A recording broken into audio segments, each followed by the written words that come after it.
সন্ধির কথা যখন বলেছে উনি মেনেছে, তখন ওনার থেকে তরবারি নিয়ে যখন গাদার পিঠে ওনাকে বসাই দেওয়া হয়েছে, ওনার বুঝতে আর বাকি রইল না।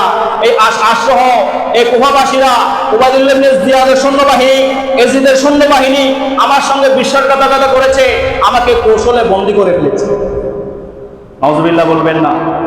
এভাবে নির্যাতন করেছে। আর ইমাম মুসলিম আকিলকে বেঁধে নিয়ে কুফার গভর্নর ভবনে গেছে, তৃষ্ণার্ত, পানি খুঁজেছে গেট রক্ষীর কাছে, গেট রক্ষীও কঠিন ভাষা উত্তর দিচ্ছে।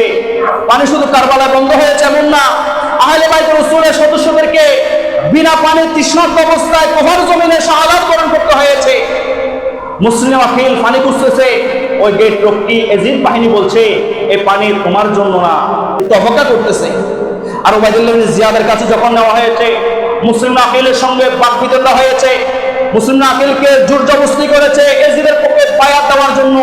যাদের অন্তরে, যাদের রক্তে রিসালাতের, নবুয়তের রক্ত যাদের রক্তের মধ্যে আছে, পবিত্র আহলে বাইতের রক্ত যাদের শরীরের মধ্যে আছে, তারা আপোষ করে না। সেই মুসলিম আকিল আপোষ করে নাই। মুসলিম আকিলকে নির্দেশ দেওয়া হয়েছে জাল্লাদকে তাকে কতল করে কুফার গভর্নর ভবনের ছাদ থেকে নিক্ষেপ করো, যাতে এই কুফাবাসীরা এই আচরণ দেখে যাতে এজিদের বিপক্ষে আর কেউ না দাঁড়ায়। ঠিক ইমাম মুসলিম আকিলকে শাহাদাত করে, শহীদ করে, মাথা খণ্ডন করে কুফার গভর্নর ভবনের ছাদ থেকে নিক্ষেপ করে মুসলিম আকিলকে শহীদ করে দিয়েছেন। ইন্না লিল্লাহি ওয়া ইন্না ইলাইহি রাজিউন।